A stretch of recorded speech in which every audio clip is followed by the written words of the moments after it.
በዚህ ቪዲዮ ላይ እየጸለያችሁ የእግዚአብሔር ኃይል ሲሰማችሁ በፍጥነት ማድረግ ያለባችሁን ሁለት ነገሮች እነግራችኋለሁ። እነዚህ ነገሮች ስታደርጉ ፈጣን ምላሾችን ታገኛላችሁ። ስለዚህ ይህንን ቪዲዮ እስከመጨረሻው ማየታችሁን አትርሱ። ይህ ቪዲዮ ብዙዎች ጋር እንዲደርስ ላይክ ማድረጋችሁ በጣም አስፈላጊ ነው ቅዱሳን። ስለዚህ አሁን ላይክ እንድታደርጉ አሳስባችኋለሁ። የዚህ ዩቲዩብ ቤተሰብ ያልሆናችሁ ሰዎች ደግሞ ሰብስክራይብ በማድረግ ቤተሰብ መሆን ትችላላችሁ። ለማታውቁኝ እኔ አገልጋይ ፊልሞን እባላለሁ። ቀጥታ ወደ ትምህርቱ እንሄዳለን።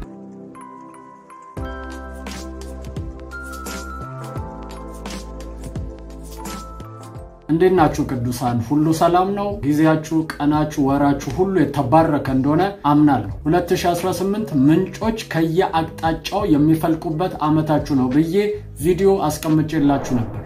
እግዚአብሔር በተናገረኝ መሰረት ማለት ነው። ስለዚህ ያንን አሜን እያላችሁ እየወሰዳችሁ እንደሆነ እግዚአብሔር ደግሞ በህይወታችሁ ላይ ምስክርነትን እየሰጣችሁ እንደሆነ አልጠራጠርም። ክብር ለኢየሱስ ይሁን። ዛሬ ይዤላችሁ ወደመጣሁት ሐሳብ ሳልፍ አብዛኞቻችን በጸሎት ሰዓታችን ላይ የእግዚአብሔር ኃይል የሆነ ሰዓት ላይ ይሰማናል። አንዳንዶቻችን እንደ ሙቀት ሊሰማን ይችላል፣ አንዳንዶቻችን ንፋስ ሊሰማን ይችላል፣ አንዳንዶቻችን እጃችንን ሊነዝረን ይችላል። የተለያየ አይነት መንገድ እግዚአብሔር ወደናንተ የሚመጣበት ወይም ኃይል የሚሰማችሁ ታይም ይኖር። ነገር ግን በዚህ ሰዓት ላይ አብዛኞቻችን እግዚአብሔር ያመሰግናለሁ ብቻ ብለን እናልፋለን። ነገር ግን በዚህ ሰዓት ማድረግ ያለባችሁ ወሳኝ ነገሮች አሉ። እነዚህ ነገሮች ካደረጋችሁ እውነቴን ነው የምላችሁ በፍጹም ከእግዚአብሔር ጋር አትተላለፉ። ስለዚህ እነዚህ ሁለት ነገሮች ምንድናቸው የሚለውን ነገር ልንገራችሁ። የመጀመሪያው ማድረግ ያለባችሁ ነገር ምንድነው ከተባለ እግዚአብሔር በኃይል በእናንተ ላይ መጣው ለምን እንደሆነ ጠይቁት። ምክንያቱም እግዚአብሔር በኃይል ወደናንተ ሲመጣ የምትሰሩት አሳይመንት አለ ማለት ነው። በእናንተ የሚሰራ ስራ አለ። ለዛ ነው ኃይል ያገኛችሁ። ትዝም ይላችሁ ከሆነ መጽሐፍ ቅዱስ ላይ ጳውሎስን ታስታውሱታላችሁ። ኢየሱስ ክርስቶስ ፊትለፊት ሲገለጥለት የጠየቀው ጥያቄ አንድና ዋና ጥያቄ አለ። ምንድነው ያ ጥያቄ ካላችሁኝ ምን አደርግልህ ዘንድ ትወዳለህ? ስለዚህ እያለው ያለው አሳይመንት ስጠኝ፣ የተገለጥክልኝ ዝም ብለህ አይደለም፣ አሳይመንት አለብኝ። ስለዚህ እንድሰራ የምትፈልገው ምንድነው? ምን ላድርግልህ ብሎ ጠየቀው ማለት ነው። ስለዚህ የመጀመሪያ የእግዚአብሔር ኃይል ሲሰማችሁ መጠየቅ ያለባችሁ ነገር ምንድነው ከተባለ ምን እንድሰራ ነው ኃይል አሁን በእኔ ላይ የመጣው? ምናልባት የሆነ የሚፈታ ሰው አለ በእናንተ ምክንያት፣ የሚፈወስ ሰው አለ፣ ነፃ የሚወጣ ወይም ጌታን የሚያገኝ ሰው ሊኖር ይችላል። ኃይል ዝም ብሎ አይመጣም። ስለዚህ መጽሐፍ ቅዱስ ሲናገር እንደዚህ ይላል፣ መንፈስ ቅዱስ በእናንተ ላይ በወረደ ጊዜ ኃይልን ትቀበላላችሁ አለና በኢየሩሳሌም፣ በይሁዳ፣ በሰማሪያ እስከ ምድር ዳር ድረስ ምስክሮቼ ትሆናላችኋል። ስለዚህ ኃይል ከመጣ በኋላ አትቀመጡም፣ ስራ ውስጥ ነው የምትገቡት። ስለዚህ የእግዚአብሔር ኃይል በጸሎት ሰዓታችሁ ሲያገኛችሁ ስራ ሊሰጣችሁ ነው ማለት ነው። ለዛ እኮ ነው ብሉይ ኪዳን ላይ አይታችሁ ከሆነ እያንዳንዱ የእግዚአብሔር ሰዎች መንፈስ ቅዱስ በኃይል ሲመጣባቸው የሚሰሩት ነገር አለ። ሳምሶን ላይ በኃይል ሲመጣበት የሚያጠፋው የጠላት ኃይል አለ። እነ ዳዊት ላይ ኃይል ሲመጣባቸው የሚሰሩት ነገር ነበር። እያንዳንዱ ኃይል የመጣበት ሰው የሚሰራው ስራ አለ ከኃይሉ በኋላ። ስለዚህ ሲሰማችሁ እግዚአብሔር ኃይል እግዚአብሔር ምን እንድትሰሩ እንደሚፈልግ በፍጥነት ልትጠይቁና በእግዚአብሔር ፊት ልትሆኑ ያስፈልጋችኋል። በዛ ሰዓት የሚመጣላችሁ ድምጽ አለ። ስለዚህ እዛ ነገር ላይ ስትሰማሩና ስትንቀሳቀሱ ውጤታማ ትሆናላችሁ ማለት ነው። ለዛ ነው መጽሐፍ ቅዱስ በሐዋርያት ሥራ ምዕራፍ 10 ቁጥር 38 ላይ ሲናገር እንደዚህ ነው፣ እግዚአብሔር የናዝሬቱ ኢየሱስን በመንፈስ ቅዱስ በኃይልም ቀባው፣ እሱም መልካም እያደረገ ለአጋንንት የተገዙትንም እየፈወሰ ዞረ፣ እግዚአብሔርም ከእርሱ ጋር ነበረና ተብሎ ተጽፏል። ስለዚህ እግዚአብሔር በእናንተ ሊሰራ ያለውን ነገር በዚህ ሰዓት በፍጥነት ልትጠይቁ ያስፈልጋችሁ። ሁለተኛው ደግሞ በጸሎት ሰዓታችሁ ላይ ኃይል ሲሰማችሁ ማድረግ ያለባችሁ ነገር ምንድነው ከተባለ በህይወታችሁ ላይ ቀንበር የሆነባችሁ ወይም ትልቅ ጥያቄ የምትሉትን ነገር በፍጥነት ለእግዚአብሔር አቅርቡለት ወይም በኃይል ልትጮሁ ያስፈልጋችኋል። መጽሐፍ ቅዱስ ሲናገር እንደዚህ ይላል፣ እግዚአብሔር በተገኘበት ጊዜ ፈልጉት፣ ቀርቦም ሳለ ጥሩት ተብሎ ተጽፏል።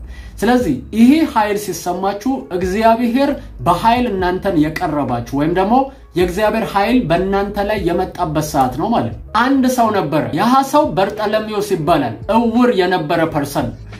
ኢየሱስ ክርስቶስ ወደ ከተማ በገባ ጊዜ ግርግር ሲሰማ አንድ ነገር አለ። ምንድነው ግርግሩ ሲል እንደዚህ ብለው ነገሩት፣ የናዝሬቱ ኢየሱስ እያለፈ ነው አሉት። የናዝሬቱ ኢየሱስ ፕሬዘንሱ በዚህ በኩል እያለፈ ነው እንደማለት ነው ስለዚህ በዛ ሰዓት ያ ሰው ያደረገው ምንድነው ካላችሁኝ ከባድ የሆነ ጥያቄ አለበት ለዘመናት ችግረኛ ያደረገው ጥገኛ ያደረገው የማይረባ ከሰው በታች ያደረገው አንድ ትልቅ ጥያቄና ቀንበር አለበት ሰዎች የነገሩት የናዝሬቱ ኢየሱስ ብለው ነው እሱ ግን የጮኸው የዳዊት ልጆይ ማረኝ ብሎ ነው ምን ማለት ነው ካላችሁኝ የዳዊት መክፈቻ ያለው ተብሎ ተጽፏል ስለዚህ ይሄ የሚያሳየው ኦቶሪቲውን ወይም ስልጣኑን ነው የሚያሳየው ስለዚህ ስልጣን አለ አይኔን ለመክፈት ይያለ ነው በስልጣኑ እየጠራው ያለው ቀንበሩን እንዲሰብርለት በኃይል መጮ ጀመረ ማለት ነው ያን ሰዓት ኢየሱስ ቆመ ያን ሰው ጠርቶ ፈውስን ሰጠ ስለዚህ ኢየሱስ በህይወታችሁ ላይ ሲመጣ ኃይል ሲሰማችሁ መንፈስ ቅዱስ ኢየሱስ በእናንተ መካከል እያለፈ ስለሆነ መጮህ አለባችሁ ለዘመናት የተቀመጠባችሁ ቀንበር እንዲሰበር በህይወታችሁ ላይ ትልቅ ጥያቄ ነው የምትሉት ነገር እንዲሰበርላችሁ በኃይል መጮ ያለባችሁ ሰዓት መች ነው ካላችሁ ያ የእግዚአብሔር ፕሬዘንስ እና ኃይል በመጣ ሰዓት መጽሐፍ ቅዱስ ሲናገር ከቅባቱ ውፍረት የተነሳ ቀንበር ይሰበራል ይላል አማርኛውን ስታነቡት ከውፍረት የተነሳ ቀንበር ይሰበራል ይላል አምፕሊፋይዱ ግን ከቅባቱ ውፍረት የተነሳ ቀንበር ይሰበራል ይላል ስለዚህ ቀንበር የሆነባችሁ ነገር መስበር የሚችለው የእግዚአብሔር ቅባትና ኃይል የእግዚአብሔር ኃይል በእናንተ ጸሎት ሰዓት ላይ ሲመጣና ሲሰማችሁ በህይወታችሁ ላይ የተቸገራችሁበት ኃጢአት ካለ በህይወታችሁ ላይ የተቸገራችሁበት ቀንበር የሆነባችሁ መጥፎ ባህሪ እንኳን ካለ በዛ ሰዓት እግዚአብሔር እንዲሰብረው በኃይል ልጮሁ ያስፈልጋችሁ ለዝም ይላችሁ ከሆነ እነ ጴጥሮስ ጀልባ ውስጥ ይያሉ ኢየሱስ ክርስቶስ ተኝቶ ነበር ነገር ግን ፕሬዘንሱ ከነሱ ጋር ነበር ያን ሰዓት ብዙ በራሳቸው ጥረት አድርገው ነበር ግን መፍትሄ ያላገኙ ከዛ በኋላ ወደ ኢየሱስ መጮ ጀመሩ ኢየሱስን መቀስቀስ ጀመሩ የናዝሬቱ ኢየሱስ ተነስቶ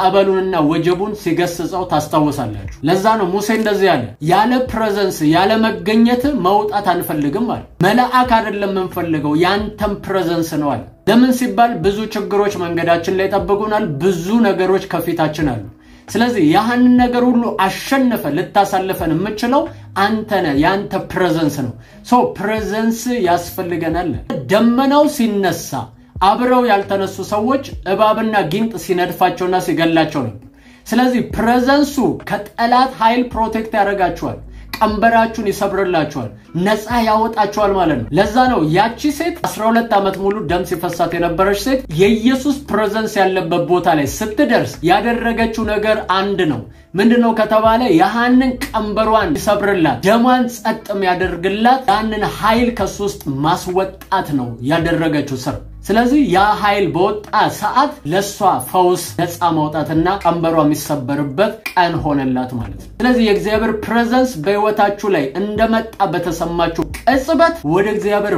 መጮህና ነገራችሁን እንዲቀይር በእግዚአብሔር ፊት ነገራችሁን ማሳየት ይኖርባችኋል ማለት ነው ይሄንን የምታረጉ ከሆነ ሰክሰስፉል ትሆናላችሁ ቀንበር ከላያችሁ ላይ ይራገፋል በእናንተ ላይ ምንም አይነት ቀንበር አይጸናም ማለት ነው በጌታ በኢየሱስ ስም እግዚአብሔር ጥበብን እንዲሰጣችሁ ጸልያለሁ እግዚአብሔር ኃይሉ በእናንተ ህይወት ላይ ሲመጣ ምን ማድረግ እንዳለባችሁ በፍጥነት ታስተውሉ ዘንድ እግዚአብሔር የማስተዋል አቅማችሁን እንዲጨምር በጌታ በኢየሱስ ስም ጸልይኩ የእግዚአብሔር ኃይል የእግዚአብሔር መገኘት በጸሎት ስፍራችሁ እንዳይለያችሁ በኢየሱስ ስም ኃይሉን ፊል እንድታደርጉ ጸልይኩላችሁ ተባርካችኋል ጌታን መቀበል የምትፈልጉ ሰዎች ይህንን ጸሎት አብራችሁን ከጸለያችሁ በኋላ መጨረሻ ላይ በማስቀምጥላችሁ ስልክ ቁጥር ሜሴጅ ትልኩልኛላችሁ ጌታን ተቀብያለሁ ብላችሁ እኔ የምለውን በማለት ኢየሱስን ወደ ህይወታችሁ ጋብዙት እግዚአብሔር አምላክ ሆይ ዛሬ ወደ አንተ ስለጠራኝ አመሰግናለሁ